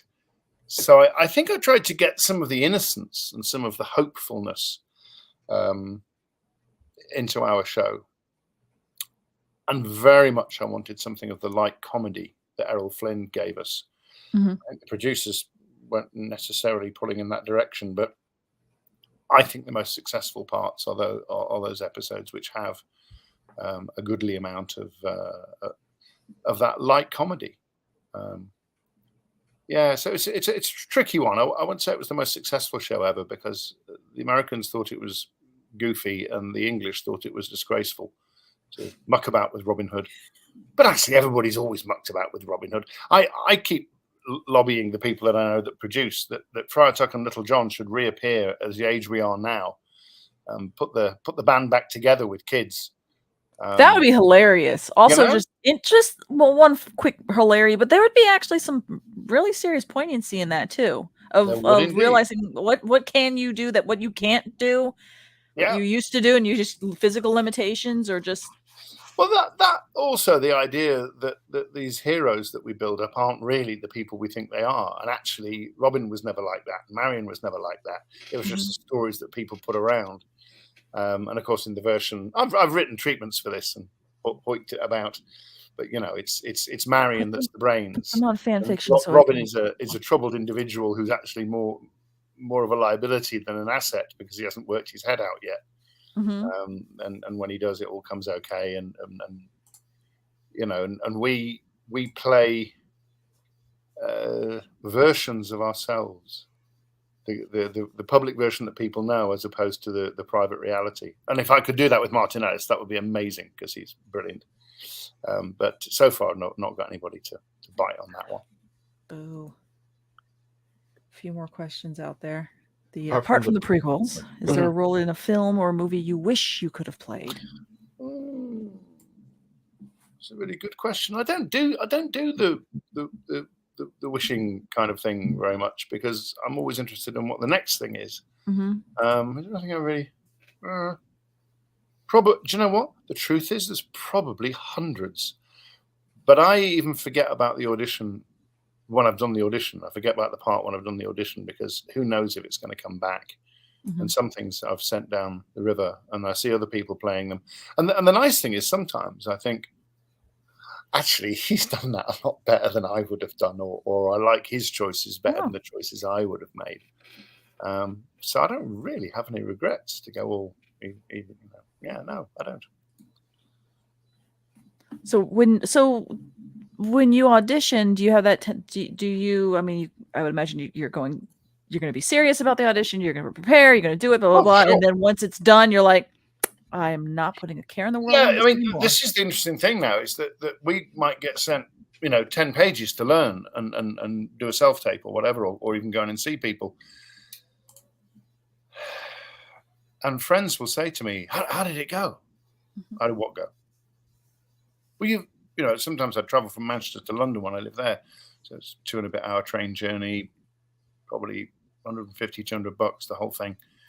And I would literally be in the pub that night and they'd say, how did it go? How did what go? Well, you've been to London for the audition. Oh, I don't know. I can't think about that. I always say, you've got the job when wardrobe ring you. Mm-hmm. If wardrobe ring you, you got the job. But other than that, you'll probably never hear. Mm-hmm. Particularly these days, people don't say, "Oh, thanks for coming," but no, I didn't. No, you just did nothing. That's it. That's been the case for a long time. I would guess if you're a big name actor and there are other things at stake, probably somebody does the decent thing and rings your agent and says, "Oh, no, that didn't work out." But for the most part, no, you just let it go. Is that kind of like a way just kind of protect yourself to like kind of build your skin up against rejection a little bit? Yeah, but also it's that thing of training yourself not to think that you have a right to anything or that you should have expectations. That entitlement thing. Because I see people when they get entitled, and I think, "Oh, that's not necessarily going to work." I tell you what, I wish I was Groot from Guardians of the Galaxy. Oh! I really do. I mean, so much so that if it had been done this way, I would have played Groot in a skin and had your man do the voice. Because, he's him, so that's brilliant. Yeah, I would have really liked to say that I was Groot, but I don't think I'm going to get away with it. No, and that's a bad thing. Is that I've gone to San Diego, some really the bigger conventions where like some of the top tier cosplayers really come out and are just showing off. Yeah, and I've seen some cosplay of Groot going, that's phenomenal. Yeah. Quite something. I think that was, funny enough, for reasons I can't remember, I was listening to the BBC radio adaptation of the Lord of the Rings, which came out in the 80s. And again, the character in that really sort of struck with me when I read the book as a child was the Ents, the trees that move and talk. And how interesting is in your imagination those characters are, because we all spend our lives looking at trees, or we do if we're lucky. I do. I'm surrounded by trees. And the idea that they could walk and talk, and unfortunately, in a lot of renditions of it, doesn't work. But Groot works. Yeah, Groot totally works. He worked. I think it's brilliant character sort of object theatre. Yeah. Yeah, there you go. Did they Yes, do a Tony Robin Hood Robinson film? did Maid Marian and Her Merry Men, which is very good. Yeah, and Daughter being. I know they did a Musketeers film where it was the daughter of D'Artagnan. But Maid Marian and Merry Men was great. Well, funnily enough, this is good. The Sheriff of Nottingham in Maid Marian and Merry Men was a character in our Robin Hood as well, but a totally different one. Oh. It was a great laugh. I did panto with him too. Yeah. It's a story which a lot of cultures have, some based on historical fact and some on quite probably, just Little John's grave or Robin Hood's grave in England is, if it's anybody, it's the grave of somebody who played that character in the annual Mummers plays in the religious festivals. Sorry guys, there was no Robin Hood. There was no Robin Hood. I don't believe you. Because the people that we have in history as Robin Hood were called after the fictitious character. Yeah. I met him personally. He looks like Jason Connery. That's Robin Hood. But then other cultures have them. The Lithuanians have a character called Tadas Blindas, who really existed, but he would be like an outlaw that fought the king or the oppressive overlord for real. But the Lithuanians have a strong history of going into the forest to escape persecution and oppression, all the way up to the Second World War. And so actually the Brothers of the Forest is a quite meaningful term about people who tried to escape the Nazis in the forests. But Roger says, I would like to see Richard in a pirate movie, and it doesn't have to be Disney's Pirates of the Caribbean. Do you know, I did audition for Gina Davis's pirate film. Oh, God. What was it? Cutthroat Island. Cutthroat Island. Yeah. And then since then, I did see open air version of Treasure Island once, but that was about it. Yeah, no pirates, funnily enough. Yeah, don't know why. I think pirates themselves are just trending down now again. I'm not seeing any pirate. Yeah, I think they are, and I think Pirates properties. of the Caribbean has kind of sucked a lot of that interest out. I mean, how a ride in a Disney theme park can then become a movie, can then become. Well, it's a hard sell because anytime you put out a movie of that genre, you're going to be compared, whether you like it or not. So time has to actually progress to get away from that, unless they do another one. But I mean, all pirate movies to me were measured against Muppet Treasure Island. So quite rightly so. Quite rightly so, because really, once that's been done, there's nothing else to do, is there really? No, I measured everything. I forgot. It's Well, such an old movie. No, come on, there is no better Christmas Carol now. I honestly love that. I found out it is astonishing. I know, and I loved Alistair Sim. I actually quite like Patrick Stewart's. Yes, that one was phenomenal. There's some very good films. But the film is the Muppet Christmas Carol. That honestly is my Christmas one, where I love watching that because I love how Kane was like, no, I'm doing this straight on, and there just happens to be Muppets. Meanwhile, the flip side lovely was sequence where he runs past a shop called Micklewhite's, which of course is his real name. That's right. He is Maurice Micklewhite. That's his name. I never caught that. Yeah, no, I mean that's a very fine. This is what makes me laugh my socks off when actors complain and they say, "Oh God, it was hell. I was having to work on a green screen. I was having to work with puppets. I was having to work with things that weren't there." I think that's acting. Isn't that right? Yeah. Isn't that part of acting? That's what it says at the top of the job description, is to believe things that aren't. But true. I'm supposed to be in theater. Exactly, I mean, even then, theater, you have to imagine that the entire stage, I know, cast and proceedings is not there. You just have people just like, I think Shakespeare's already given us the primer for that. Think when we speak of horses, that you see them planting their proud hooves at the receiving earth. One crooked figure in little shape can attest 1,000,000. This wooden O. This theatre. great globe itself. We're just going to have you read the phone book, Richard. And No, I was just massively misquoting Shakespeare then. I think I gave you Henry V, The Tempest, and a little bit of much about Don't nothing. care. Start at the A's and work your way down. Actually, there you go. It's not a regret, but I've had the opportunity to play Shakespeare a few times in my life professionally. I wish I'd done more when I was younger. But now, well, there's a few old kings, aren't there? You know, all those sort of mouldy old blokes that kind of shuffle about the stage and tell their daughters off and give people bad advice. And I love Shakespeare. So much bad advice, and there's so much miscommunication.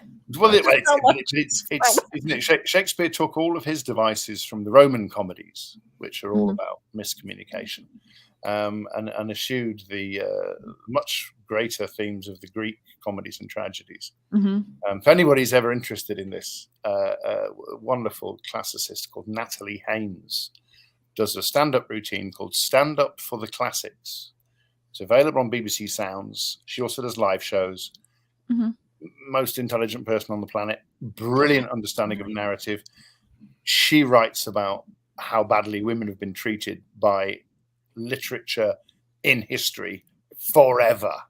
So you should listen to her talk about Pandora. Oh, my life. Check it out. Natalie Haynes, Haynes. Yes. Okay. You love it. And she's funny. She is funny. And breakneck. I think she's just written a book as well, actually. Stone Blind, which I guess is about Medusa. Although I haven't. Oh, yes. Oh, you know, Scale says, I'd buy an audio reading. Wait a minute. I'd buy an audio reading of the phone book by Mr. Now, well, this is the other thing I regret. And for those of you who don't know what a phone book is, please Google it. No, I used to have a nice little career doing voiceovers for historical documentaries, and for some reason that's stopped. So I think I need to restart that. Really. You were talking about Shakespeare, and I said I could never do Shakespeare because I was just a bad memorizer, and I went to college to write plays like Neil Simon, and it was frowned upon. They were like, they wanted Pinter and Mamet and Shakespeare. That's the fun thing. I was just like, I like writing comedies. I like writing present gig. That's what got me into theater was Neil Simon plays, The Odd Couple. Some of the greatest, most successful playwrights have been written comedies. I had an interesting experience doing a show down in Long Beach, California, with a guy called what's his surname? Ray. It's kind of the second most performed playwright in the English language that's still living, Ray Cooney. And he writes contemporary language dramas, old-fashioned comedies. And people were trying to lay all kinds of stuff on him. And he said, oh, look, it's a joke. It has a rhythm. Learn the lines, say them in the rhythm, people will laugh. Don't worry about why. That's not your job. Your job is to deliver these lines. His son won the Oscar for Memento. Oh, Jesus. Yeah. Nicky Cooney, who was a researcher on a lot of our big classic, Sherlock Holmes type hour-long dramas. But his dad, he knows how to write a joke. And I actually got to do the play with him in Long Beach. And you go, okay, this is how comedy works. Timing, balance. And his great thing was, because it was a play written in the English idiom, remove all the things that are not familiar to an American audience.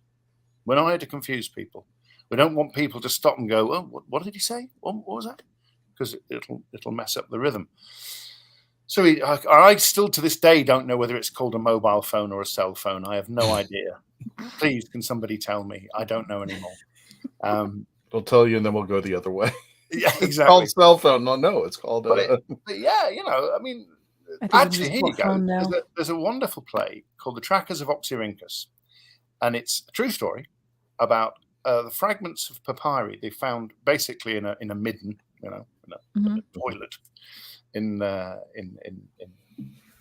Greece, and in it they found fragments of what must have been a satyr play, I don't know if you're up with going to be this, difficult. but a day of Greek drama, you'd get a burger mask, a dance sort of thing. You'd get your tragedy. Yeah, okay, fine, blah, blah, blah.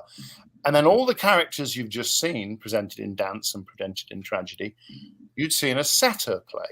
Now, the satyrs are the guys with the goat's legs and the big cocks and all that sort of thing.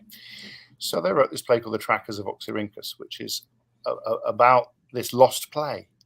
But it's really about why did comedy get hived off and pushed down and not regarded and sent the other way? Whilst, high drama is, as I think Patrick Troughton described it, all that shouting in the evening.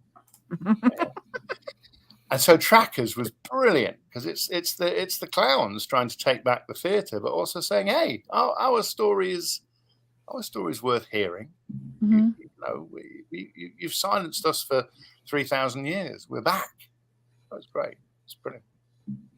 Okay. I think as far as Shakespeare is concerned, I had the privilege of I auditioned. There's the Orlando Shakespeare Company, and I was the first generation to be brought into what they called the Young Company, where they went to the high schools to bring in actors and perform Shakespeare around. We went to libraries. We went, wherever there was a stage, we performed. And we were the first generation Young Company. And it was A Midsummer Night's Dream. I forgot the character. It was this play within the play, and it was the two actors. And there's the guy who actually wrote the play. Mm-hmm. Pyramus and Frisbee, but he wrote Pyramus and Thisbe. Therefore, it is not Flute the Bellows Mender. I would have to look it up. Peter Quince, yeah, I played Peter Quince. God, my and memory. we played where there was. How did you pull that out? I've only done the flipping play 4 times, and I couldn't remember it. Well, I had, like I said, I can't remember Shakespeare to save my life, and I always messed up the lines. I always almost said it contemporary, but there was one time where we just had a break, a long break, and we were asked to perform for a homeless shelter. Oh, wow. And it was interesting because there's no stage, there's no nothing. It was just like we had this space and it was just concrete blocks. And that was our stage. And we performed. The problem was I had been so out of it for so long, I forgot. So after a while, it's the bicycle thing. Once you start getting into it, it picks back up and you start remembering things. Mm-hmm. But I was just so awful about it. Did you make it up though? Did you just make up? I think 90% of it I remembered after a while. There you go. But the team that I had was so eccentric and eclectic that they were just going into bizarre directions. I don't even think we stuck with the script. We followed through, but we were having a good time because the kids were having a good time. Yeah, so we went completely we were still staying with the script, but we would do like weird quirks and stuff like that. And I just remember people were the kids were having a good time, so it didn't even matter. I had a teacher way eons ago, like my theater teacher, back in high school, and her big thing was she would make everyone, we would do Shakespeare, but it was we're not gonna remember the lines as much, because she used it as a way of teaching people improv to keep the story going, to remember what the story's going. That way you're not focusing on the language, and keep, even if you're making it more modernist, just keep it going. It was always like this show, Andrew. It was just a neat little exercise. Improv. Yeah, it's improv. That's really interesting. I mean, we have to remember that it was once contemporary drama. Mm-hmm. And certainly within the text, you can tell when Shakespeare's clowns changed. Mark has a question for you. It tells us that a lot of that script was probably generated by the clowns themselves. Mm-hmm. And here's the other great one. Well, I think we all know this because of Shakespeare in Love now. But you didn't get a play; you got your part with a cue line at the beginning and end. So you literally had to learn your bit and wait for it to arrive. Yep. Which didn't is care, not you how didn't they care about the other stuff. RSC, where you learn absolutely everything and take out all the punctuation and then work out what the punctuation is as you go along, which is quite good. I love Shakespeare, but I totally understand that a lot of people don't. And also, is it relevant now? Can you make it relevant? Can you make it so that it feels like contemporary drama again? Because if you can, fantastic. And people do. People absolutely do. But the minute people start putting on a sort of funny voice and, doing all that big boots acting, I think it can get a bit distancing. We're coming up to the end of the show, but Mark Robinson and Andrew have a joint question. I'll explain in a minute what that means. When you were working on Fifth Element, I was working with Bruce Willis and Mila Jovovich, Chris Tucker, Gary Oldman, and then Andrew comes and says, and Ian Holm. And Ian Holm. Yes. Well, you see, I've worked with Ian Holm on television. There's a thing called not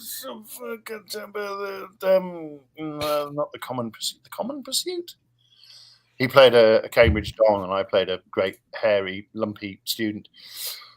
But in The Fifth Element, for copyright reasons and for security, the creature effects department, run by Nick Dudman, we were locked away. We were kept away from everybody else because no one was allowed in who wasn't us. And rather unfortunately, one of the security guards, did nick some drawings and some bits and pieces and published them in the papers. Oh, mind you, they also found him stealing our mobile phones. And the other Mondo Shiwans on The Fifth Element were all competition kickboxers and bodybuilders. Not me. I was just a fat old ex-rugby player. But that was interesting to see those fellows go and ask him for their phones back before he then got fired. I think he did very well to get out of the place alive, actually. So the weird thing is, I think I saw Bruce Willis once walking, up one of the lanes in Pinewood.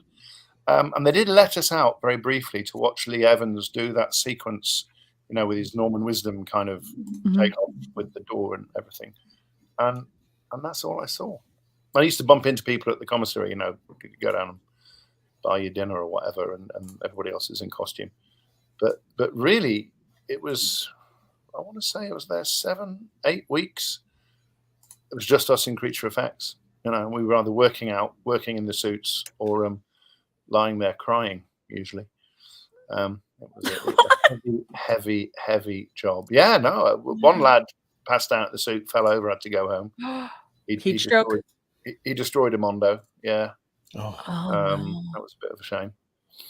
But no, so it was unfortunate. I didn't get to see those guys. And of course, I had no idea what the rest of the movie was about until I saw it. And that holds up really well for a science fiction movie, I think. It holds up really nicely. Well, it was an homage to a bunch of science fiction movies, wasn't it? And they just put it together. But here's the one thing about this that I didn't even realize for quite some time, and you just reminded me of it from. There's a Red Dwarf connection. Oh, go on. Yep.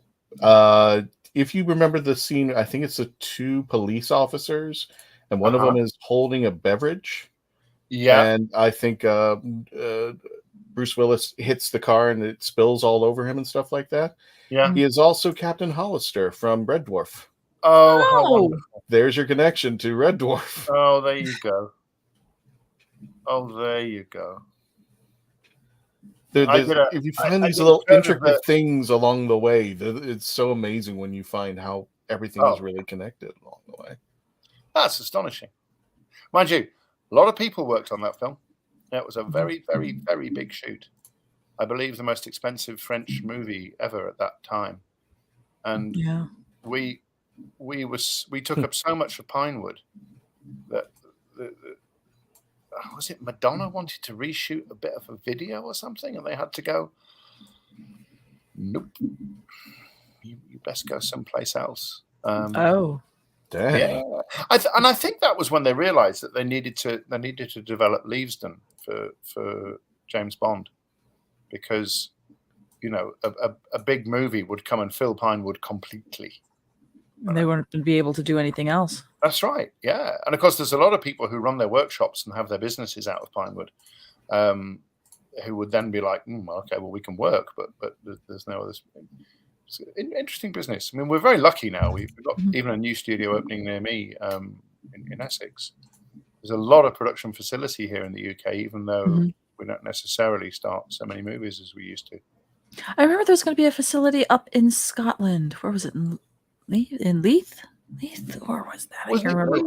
Because when we did Outlander up there, they took an old ceramics factory in Cumbernauld, and Sony Pictures just put so much money into that, it was untrue, and it was very successful, and it was amazing.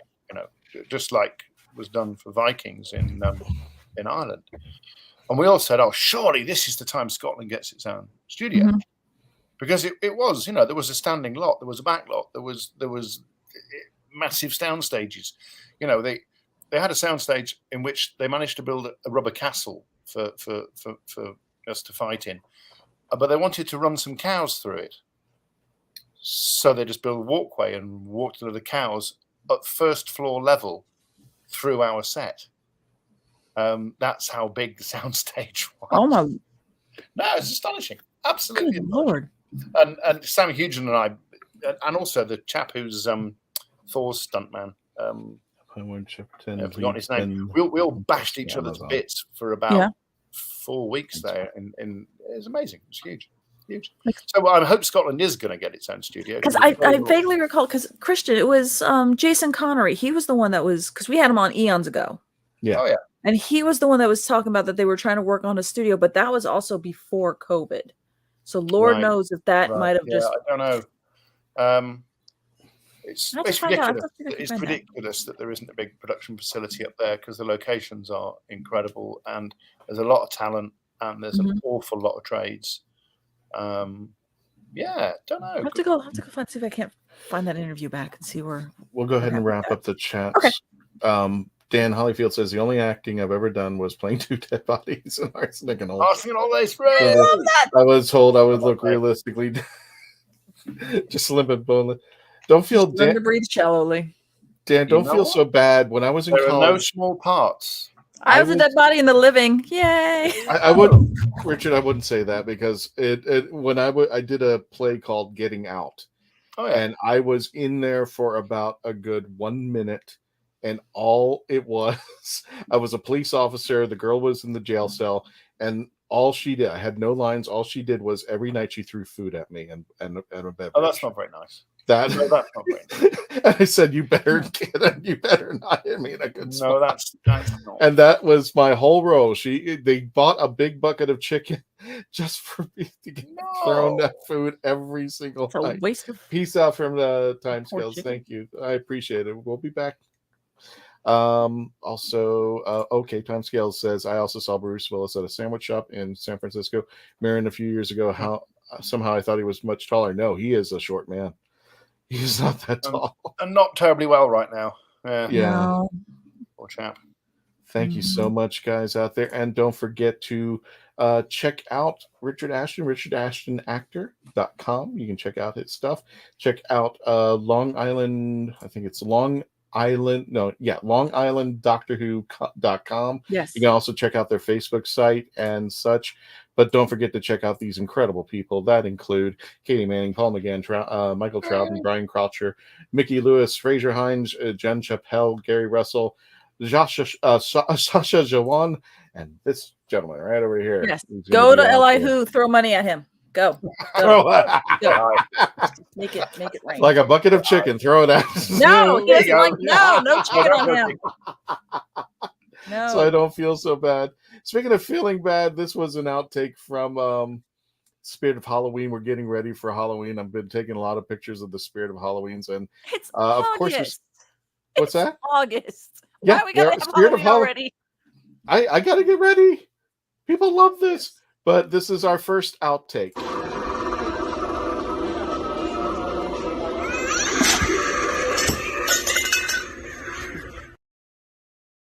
Yeah, it fell. Ouch! And I felt so bad because the spirit people, they weren't doing anything. They ran up to me going like, "Are you okay?" I'm just like, "Yeah, my TARDIS is on the floor and you heard it crash." So please don't forget this coming Saturday at 1 p.m. Eastern Standard and 6 p.m. UK time, the return of Ian McNeice, who will be back, and he's got a lot to talk about, and he will be joined with Legend of the Traveling TARDIS panelist Simon Fisher Becker. Will be interviewing him, and we will get to your chats by all means this Saturday, 1 o'clock p.m. If you're not going to be at if you're not at Li Who, you definitely want to be here for Ian McNeice out there. Yes. But go to either. Go to both if you can possibly do it. And of course, we always you can always stream or watch this out there. Again, folks, thank you so much. Thank you, Richard. Thank you. Stay for a few minutes afterwards, Melanie Dean, and everybody who's been with us. Take care of yourselves. And before you leave, before you close that door, don't forget to say goodbye. We want to thank everybody for watching. Don't forget to like, share, subscribe. That's how we keep the algorithms going. That's how we become your number one stop for Doctor Who. And please share it with everyone else. And before we go, Tony, take us out.